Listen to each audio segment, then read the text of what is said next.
Is it streamed or is it a bit of both? Yeah, we're going live to 80 countries. Or 80 people. I can't quite work out.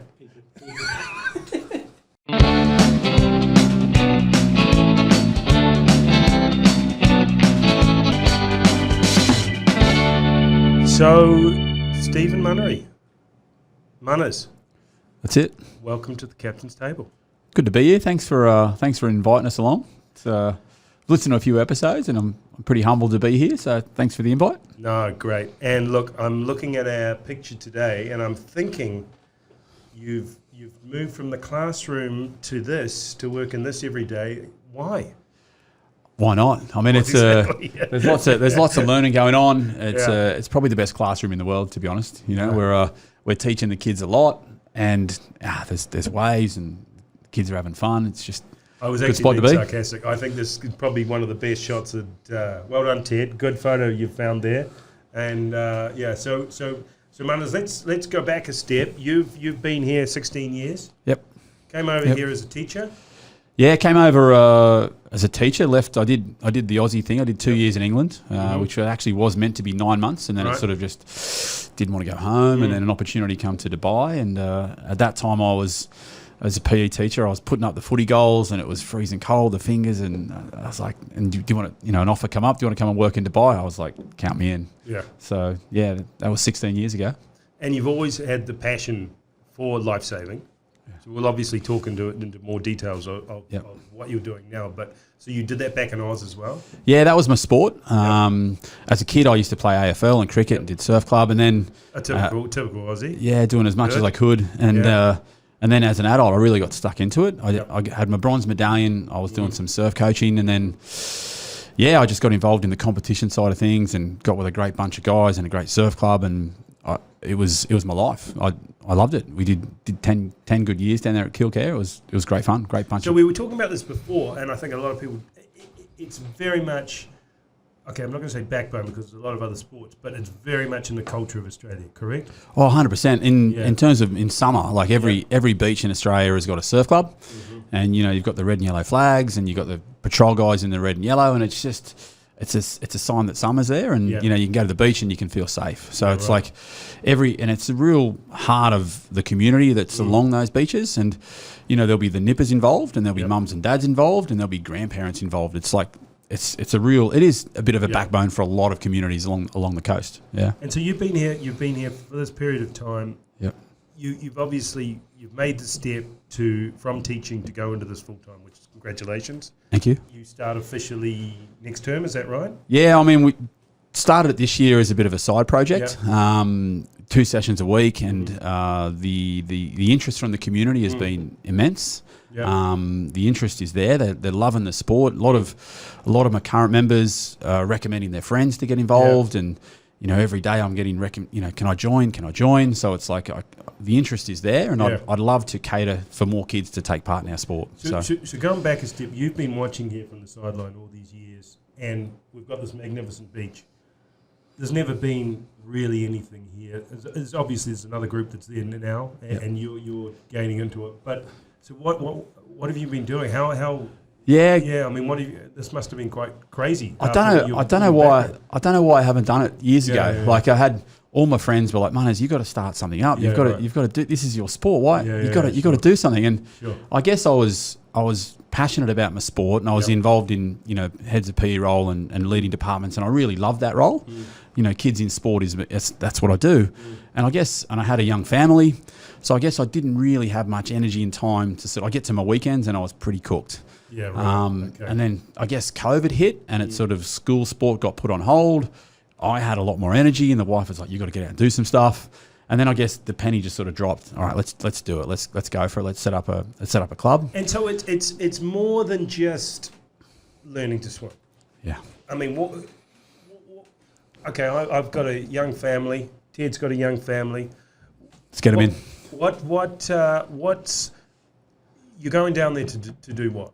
I guess at the heart of it, and heart of all surf clubs, is water safety and drowning prevention. So it's about teaching kids to start with, and this is where we started this year, teaching the young kids from 5 years of age up to 16, 17, 18-year-olds teaching them to be safe in the water, but also then once they develop the skills, how they can help other people.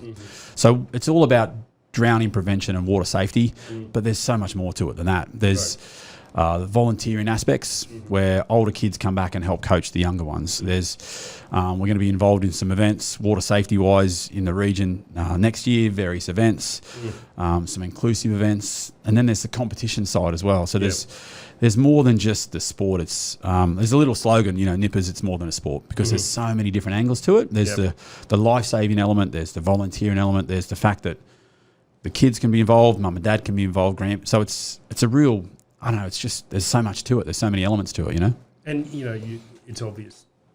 You're passionate about it. And, I mean, I think there's a lot of people out there who have their corporate day job, 8 to 5, and then you're starting to look at something else. Nice shirt, by the way. And so you're looking at something else. Give us a little bit about, okay, someone's at home, they're passionate about something like you are passionate about life-saving. Yeah. How do you make the next step? I guess my dad gave me some advice when I was 17. I was about to make my AFL debut, local footy, playing first grade. I was built like a minute to 6. There was not much of me, and I was a bit nervous. And he said, just back yourself, just believe in yourself and just go for it. And I felt it sort of took the pressure off a little bit, and I just went for it. And I've sort of carried that through to a lot of things, my sport, my teaching, and you just sort of just have a crack at it. And if it comes off, brilliant. If it doesn't, you'll learn from it, and you can adapt and adjust. So I guess, I don't know, it was never the plan. It just sort of, the opportunity arose, and I thought, I could do this. Hasn't been easy. There's been a lot of obstacles and stuff. At the start, it was, you went down there at the beach, few people, probably volunteer type thing, scenario type thing, or? No, it sort of started, I guess, with the idea, and then I had to put a lot of things in place before I actually set foot on the beach.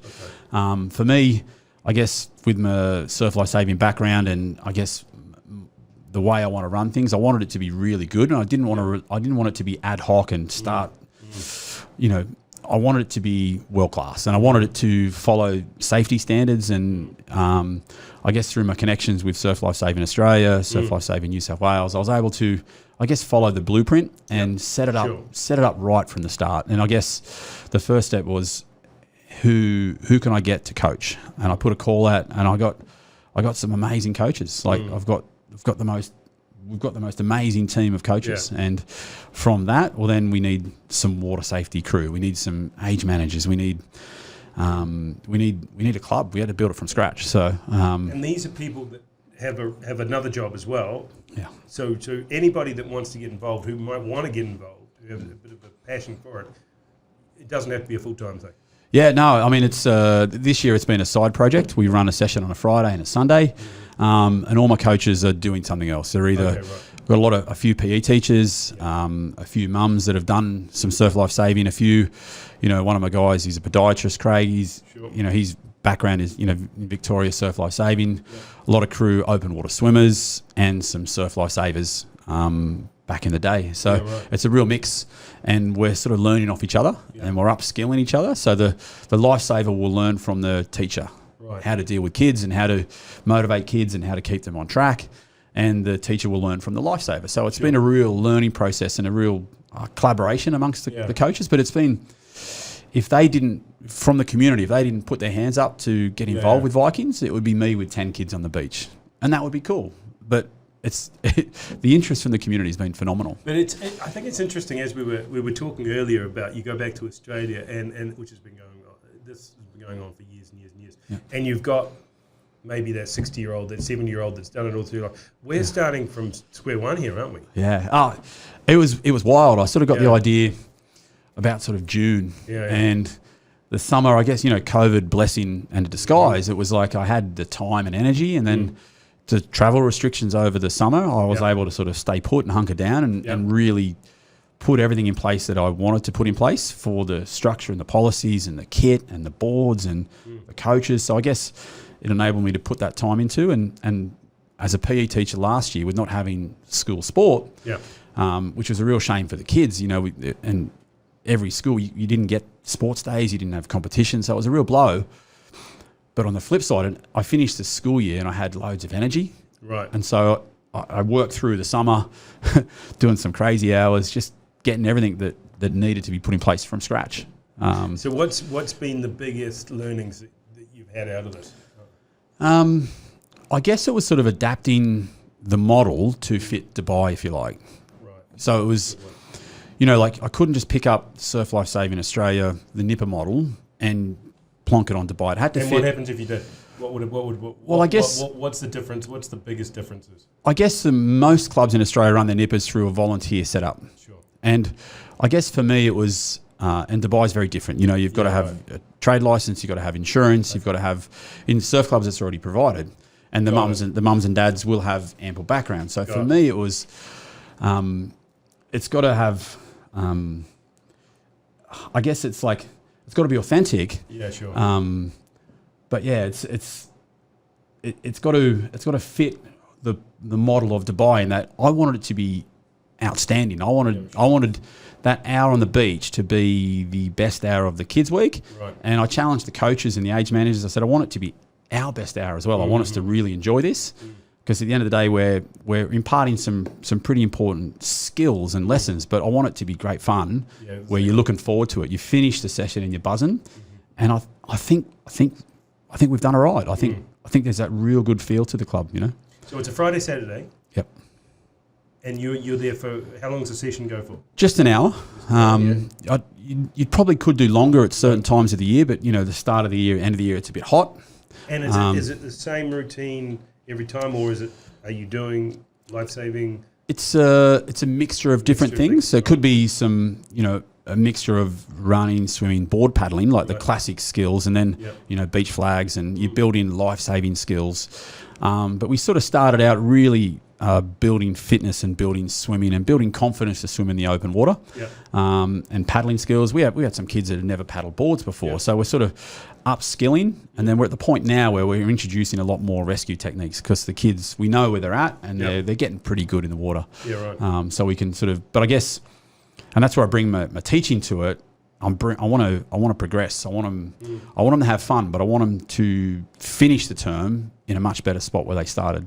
And is there, you mentioned with the connection to Australia, is there accreditations or anything like that could be achieved? Yeah, we've run some stuff through Royal Lifesaving as well. We've already put some through awards, but I'm going through the process now to be accredited as an instructor with Surf Lifesaving Australia, where we can get, that's the goal, to offer out some bronze medallions. We're accredited to run the Nipper program, so under 6s, under 8s, under 10s, under 12s. And the Nipper program is the Australian. Yep. Is the Australian. And there's a full curriculum in and around that. Right. So we're following a bit of a plan. We're adapting it. We actually go longer than the normal Aussie summer, so we can dive in a bit deeper. Yep. And I think with the quality of coaches we've got, the kids, they get a really good experience. Brilliant. And they're getting really good. Yeah, sure. It's the progress is amazing. So competition's obviously great, and is there? We talked also earlier. You're connecting with some other countries. Is there ideas of maybe competitions between countries and things? I think, Hamo, it's where this ends up is really exciting. Yeah. As a sport, it's huge in Australia. Like Surf League on telly, Aussie titles is televised. Yep. There's a professional Ironman series. It's a huge sport. Yep. So the competition side is massive, and I think it's a really important side to test your life-saving skills. So I'm already thinking your plan is to take a team down to Australia and beat them. Oh, I mean, that would be, just to even take a team. I was thinking the same thing. to even take a team would be awesome. Yeah. If we got flat conditions, we might be all right. We're going to have some good swimmers. We get some waves, we might be in a bit of trouble. But, there's so many opportunities. We've had a really good collaboration with the crew from Israel Surf Life Saving Federation. Fantastic. Yeah. We had a big event up Expo. We had the Moroccan Surf Life Saving crew come over. So the seed's been planted for us to host some stuff next year. Fantastic. So we're gonna have our life saving events, our running, our swimming, our paddling. We'll have it on the beaches here in Dubai, and we'll have people flying from different countries. It's just beginning. Yeah, how big you want to think? Yeah, I mean, there's world championships every 2 years. They have under 16s, under 19 categories. open categories, masters categories. We might find you an event, Hammer. We might get you in. Sure. So there's something for everybody, but I think the opportunities are crazy, and I think it's where we want to take it, and I think we've got some big plans. So the journey's ahead. I can see that. Now, to get to that journey, what do you need? Good question. I think it's about the people and the quality of coaches and the support from the community, and we've had that at every step so far. So I guess next year, and I know what I know what we're going to get to, but it's just making that work for Dubai in the next few steps. So that's the part that I've got to sort of work out next year. But I think the opportunities for the sport and the movement and I think there's so much potential, And season-wise, apparently it gets quite hot here in the summer. It does a bit, yeah. Apparently. Yeah. So do you shut down or you just do it in the middle of the night, or what do you do? Well, we have seasonal timing, so we might start a little bit earlier, which is a bit of a challenge. But you won't stop? No, we'll finish up a little bit earlier. We won't go all the way. We sort of follow school terms. Okay, sure. We start pretty much straight away, and we'll finish a fraction earlier. Right. But we'll adjust. We'll adjust our events. In the winter we'll do a bit more on the beach. In the summer we'll do a bit more in the water. You build in rest breaks. You think about changing your intensities, etc. But we'll accommodate and just tweak it slowly. And your numbers at this stage are strong. Numbers have been crazy. Like we launched at the start of the school year back in September, and we were ready to go for 4 age groups, and 2 of them sold out in under 4 minutes. Like it was. I had a call from the Australian Business Council who help us set up, and they support the netball, they support the AFL, the Dubai netball girls, and it's a great support network for sport and communities gathering. And I got a call from Lisa, and she's like, "We've got a problem." This is like 4 minutes in. I'm like, "No." She's like, "We've got too many signed up. It's shut the system down because it was so popular, and we had parents, mums and dads sort of poised over the laptops, ready to press, ready to go because it was the interest. Yeah, it was pretty intense. And as I think we talked about this earlier too. It's not quite as simple as just extrapolating and stuff, because you've mentioned it a couple of times. You need the people trained up. So it's going to be a time thing as well, isn't it? Oh, 100%. We'll never. We'll be a small club in terms of the numbers on the beach, and we'll have that feel of the coaches and the age managers will know every kid, and I don't want to have 300 kids on the beach, because then how do I come up with X number of coaches is really difficult, and for me it's growing organically and keeping number one that it's safe, because we want to get in the water. It's surf life saving. We want to get the kids swimming. We want to get the kids paddling boards, doing rescue techniques. So then when you do that and you follow surf life saving policies, you've got to have a water safety ratio and coach. So you can't get that many people in the water. So we'll do it safely, and we'll do it with absolute high quality. So the growth will be very organic and very controlled, and it's been difficult to resist, because my background as a PE teacher is I want kids to play sport. I want them to be active, and I want them to gain the benefits of surf life saving. But it's been hard to say no. And parents are, can I get my kid in? It's like, I'm sorry, I can't accommodate. At this stage, stay tuned, and I'm just growing that bank of coaches, and we're getting some really good crew looking to join us. So as we know and as we've heard, I believe, and I don't know if this is sure, but I heard it. There's more kids in schools, expat kids in schools now in Dubai than there's ever been. So, in theory, the only way is up. Yeah, I mean, there'll always be more kids coming through, and parents want their kids, in particular, to take part in something like surf life saving. Boys and girls can do it.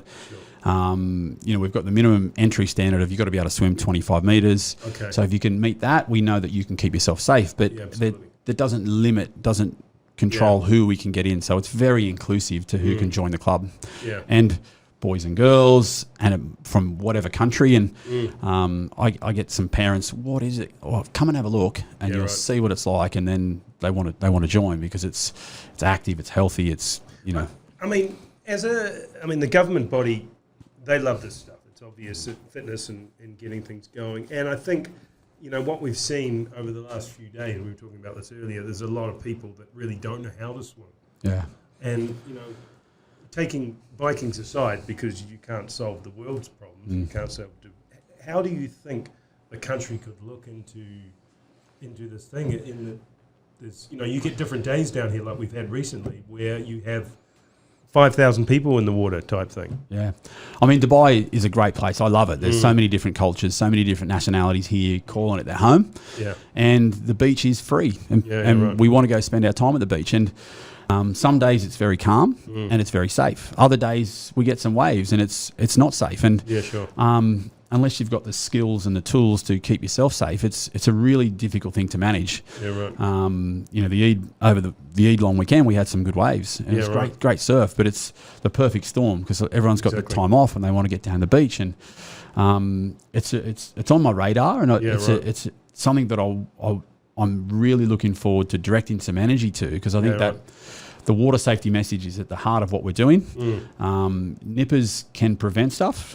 But then in Dubai, what do we need to do to keep people in UAE safe? Yeah, right. So I'm looking forward to directing some energy towards that. And there's some crew in Dubai that are already doing that. And there is? I mean, number one is upskilling the lifeguards. Yeah, sure. The lifeguards used to have an event called the Lifeguard Challenge. So who manages those guys? They're all employed by the municipality, and there's various the various companies that recruit, train and employ these guys, and they all get trained up. And but in terms of, they're working really hard and they're under challenging conditions. They work long hours, and then when the conditions are challenging, they're dealing with people that might not have the knowledge and the skills of what they're getting themselves in for, and they don't listen. And they're back on the beaches in Australia, the red and yellow is highly respected. Exactly. And you blow your whistle and things will happen. Here it's they're up against it, and unfortunately it ends pretty badly sometimes. It's a tough one. Because if you watch Bondi Beach, those guys don't muck around, and here you've sort of got to be a little bit careful. So interesting.